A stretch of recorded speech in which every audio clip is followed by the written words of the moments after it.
Bonjour et bienvenue dans notre podcast Au-delà des rivages. Un podcast produit et réalisé par Carrie Borizon. Aujourd'hui, nous allons aborder l'engagement bénévole des jeunes Guadeloupéens. Pour ce faire, je reçois Laura Amiens, déléguée territoriale de l'association AFEV. L'AFEV est une association qui travaille pour et avec les jeunes afin de réduire les inégalités scolaires. C'est une thématique en fait qui me tient à cœur parce que on parle très souvent des Antilles où ça va pas, rien ne va, la jeunesse ci, la jeunesse ça. Et en fait la jeunesse elle a énormément à apporter, la jeunesse elle a énormément à donner et en fait c'est le futur en fait. Si on n'essaie pas déjà maintenant de parler, de travailler, de coopérer avec cette jeunesse, c'est comme si on ne s'occupait pas de son futur. Donc pour moi ici, une question ultra importante et c'est tellement rafraîchissant. Bon, j'ai pas 1000 ans non plus, mais c'est vraiment ultra rafraîchissant de travailler avec les plus jeunes parce que ils ont une autre vision des choses, ils apportent un nouveau regard et ça, j'ai toujours trouvé ça hyper intéressant.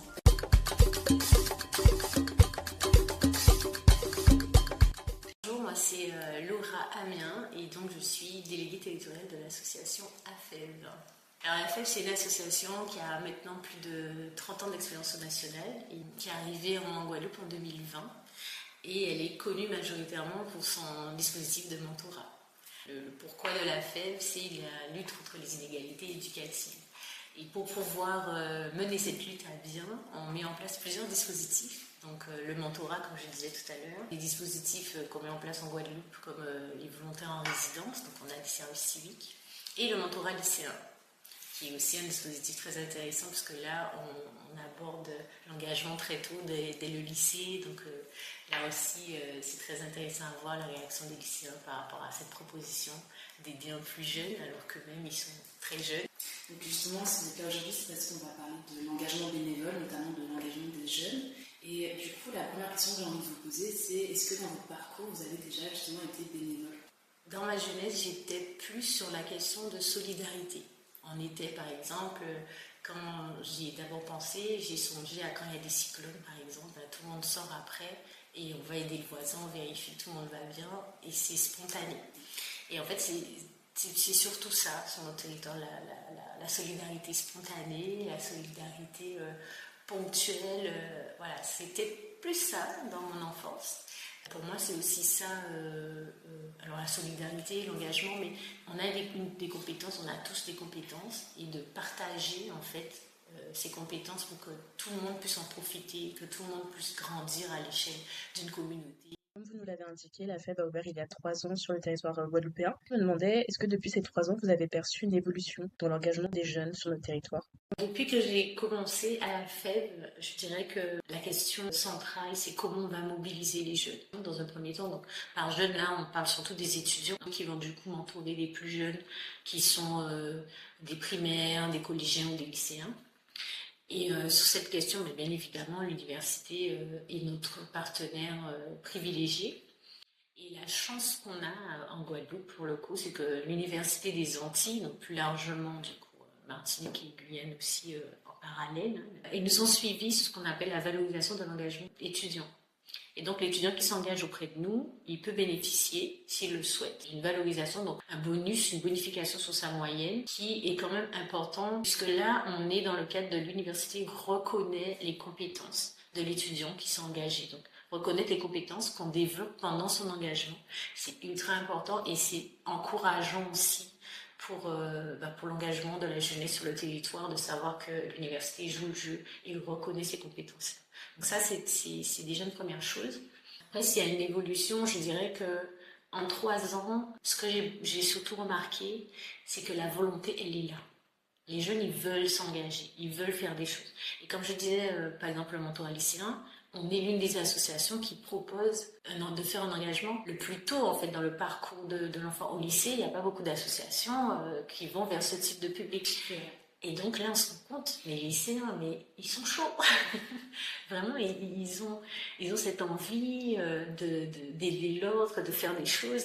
Après, voilà, encore une fois, sur notre territoire, on a des problématiques telles que la mobilité, qui est un énorme frein pour cette envie qui, dans son élan, en fait, se heurte à ce problème-là, puisque typiquement, donc on fait du mentorat à distance et on fait du mentorat présentiel, donc ça veut dire que l'étudiant, il va chez l'habitant accompagner le jeune, passer 2 heures de temps avec lui par semaine, où il est toujours chez l'habitant à travers l'ordi.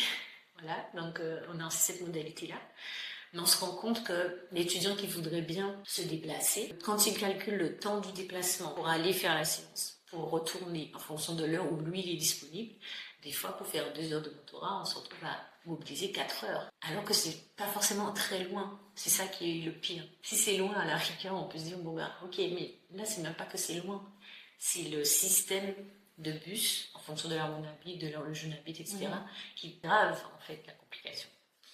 Donc il y a ça, c'est pour ça qu'au final, quand on a débuté à la FEV en février 23 et aujourd'hui, donc bientôt 3 ans, février 26, on se rend compte que quelque part, en Guadeloupe, les étudiants ont créé un peu leur propre modalité. Ils ont fait un système hybride. C'est-à-dire au début, on se rencontre peut-être en visio, peut-être en présentiel, mais si par exemple aujourd'hui il n'y a pas de bus ou j'ai une panne de voiture parce que certains ont la chance d'être véhiculés, et ben on passe en visio. On s'adapte.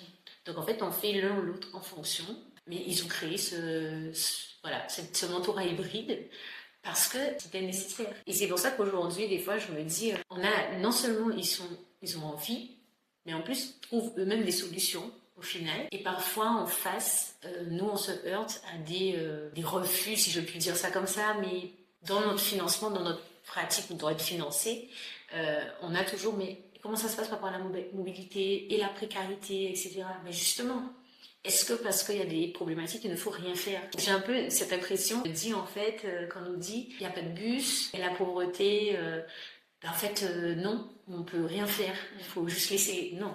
Et ça, j'ai du mal à l'entendre. Les jeunes, ils veulent faire, ils ont envie, et c'est à nous en fait. Et quand je dis nous, le monde associatif, les institutions, les collectivités, c'est à nous de trouver des solutions. Avec les moyens qu'on a, certes, parce qu'on sait à quel point les choses sont difficiles financièrement depuis quelques années. D'autre part, dans cet engagement, on se rend compte qu'en plus de la mobilité, qui est un premier frein, de plus en plus, je me rends compte que les jeunes ont aussi ce sentiment d'insécurité. Là, je parle beaucoup sur le territoire de Pointe-à-Pitre, parce que c'est vraiment là où on travaille le plus. Il y a quand même ce sentiment d'insécurité qui se rajoute. Et donc, ça peut parfois être un frein quand on veut mettre en place des événements, des choses, etc. Il faut pouvoir sécuriser, le lieu pour qu'ils aient accès au bus, et 2, que ce soit un endroit où ils puissent, en y accédant en bus, se sentir en sécurité quand ils y sont. Donc tout ça, parfois, fait que peut-être la bonne volonté est un peu étouffée dans l'œuf. Et c'est vraiment dommage. Mais malgré ça, quand même, nous, on a pu remarquer que si au début, j'ai commencé peut-être avec, je crois qu'ils étaient une quarantaine de jeunes étudiants, ça augmente petit à petit, mais aujourd'hui, on vise une 60aine de jeunes étudiants et jusqu'à présent, je touche du bois, je ne suis pas fermale, mais tous les ans, on augmente un petit peu cet effectif. Donc, pour moi, la volonté, elle est là. C'est tous les freins qui empêchent justement cette volonté de s'exprimer et que c'est à nous de trouver des solutions pour ça. La FEV de Guadeloupe doit réfléchir à comment s'adapter, quoi mettre en place pour justement permettre la continuité de l'engagement chez les jeunes. Oui, tout à fait. Là, on est vraiment sur la question de comment mieux resserrer les liens avec l'université aussi. C'est une question qui est cruciale pour nous parce qu'on a quand même cette chance, comme je le disais tantôt, de cette convention avec l'université qui permet de valoriser l'engagement. Là, maintenant, on travaille à vraiment la faire entendre, cette valorisation, que les étudiants soient au courant. Et ça nous demande d'aller UFR par UFR. Et c'est là la difficulté. Parce que les doyens du UFR, ils sont très occupés. Donc, pour pouvoir les solliciter, c'est extrêmement compliqué. Voilà, j'ai pas forcément la solution, mais en tout cas, l'un de nos chevaux de bataille là, c'est vraiment comment on va atteindre la communication. En fait. Si on résume, c'est vraiment la communication. Comment j'arrive à être au plus près des étudiants, accéder aux étudiants pour leur faire passer le mot. Et au-delà de ça, quand ils s'engagent, en tout cas sur notre territoire, quand ils s'engagent, il y a ce besoin aussi de nous, qu'est-ce qu'on leur amène. Et parfois, ça m'est arrivé en pleine mobilisation, donc c'est le moment où vient leur expliquer qui on est, qu'est-ce qu'on fait, etc. Il y a des étudiants qui lèvent la main et qui disent « Moi aussi, je vais être mentorée ». Alors qu'on vient leur demander d'accompagner des jeunes. Et j'entends parfaitement cette demande et je comprends, mais vraiment. Parce que je me dis quand même, en 10 ans, la situation n'a pas l'air d'avoir beaucoup évolué. Oui, je me demande si c'est pas... Clairement, c'est vraiment une question que je me pose. J'ai trouvé que la période étudiante, c'était très bon côté, mais c'est aussi, je trouve, un très long moment de solitude. Oui. Sur plein d'aspects de la vie. Donc je ne suis pas étonnée que certains jeunes aient l'envie ou le besoin d'être mentorés. Mais souvent, quand on parle de mentorat d'ailleurs, ça me fait penser, on pense à la question pédagogique, la question cours, la question... Alors, il y a certainement un peu de ça aussi, parce que bon, on découvre l'université, etc. Mais en dehors de la question du cours, il y a la question de m'accompagner dans mon devenir adulte. Parce que hier, j'étais lycéenne, en fait, c'est en gros.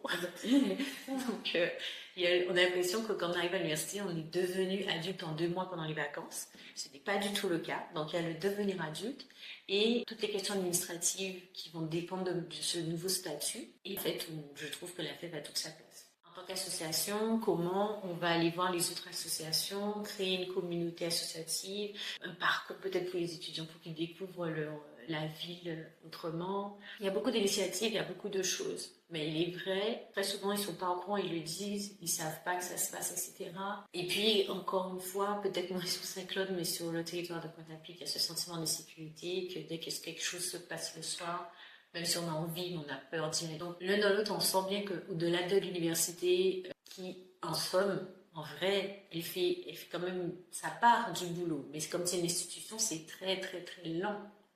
Donc, il y a encore une grande marge d'évolution. Donc, elle fait quand même la part du boulot, mais elle peut pas tout faire non plus.